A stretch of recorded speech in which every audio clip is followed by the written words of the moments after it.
We're going to begin with eyes, lying flat down on a mat. Pull the shoulder blades back, and you're going to lift the arms ever so slightly up off the ground. If you can only do a couple of centimeters, that's fine. Make sure that the movement is originated from the shoulder blades, not the elbows, not the shoulders themselves. Pinch the shoulder blades together nice and slowly up from the ground, and just as slowly back down to the ground. It's all about slow, steady control in all of these movements. This is known as the eye. You don't want to be in a situation where you're just flapping the arms up.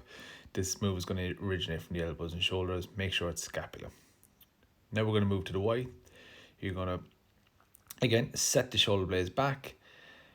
It's called a Y because the body will resemble the letter Y. And then you're going to point the thumbs up and pinch the shoulder blades together. And again, lifting slightly up off the ground. This isn't aiming to get as high as possible. It's making sure the shoulder blades stay together, pinching the scapula together and allowing the arms to move up. Nice, slow and controlled. Again, you don't want this movement to originate from the shoulders themselves or just flailing the arms without full scapular control. Also, you don't want to shrug up too much. Your traps are going to be used, the neck muscles are going to be used, but you don't want shrugging to take over in any of these exercises.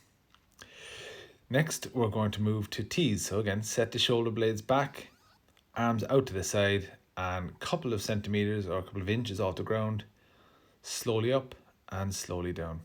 As you can see, throughout the up and down of this movement, the shoulder blades are pinched together.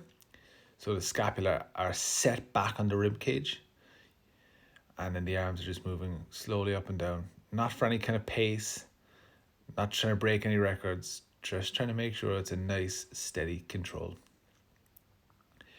And again, you don't want this to be arm-led. You want to make sure you pinch the shoulder blades and not just swing the arms or shrug the shoulders up towards the ears as you go through the T movement. Finally, we're going to move to the W. Once again, set the shoulder blades back, pinch them together, scapulas pulled back and down, bring the elbows at 90 degrees and then pulling the elbows up off the ground. This is known as an external rotation of the shoulder. You might find that this is tight if you've got tight front of your shoulders, but this is very good to really work on posture and pulling the shoulder blades back as well as externally rotating the shoulders themselves. And of course, like ever, you don't want this to be driven by the elbows. As you can see, you can get a lot more speed, but the shoulder is rotating up towards the neck.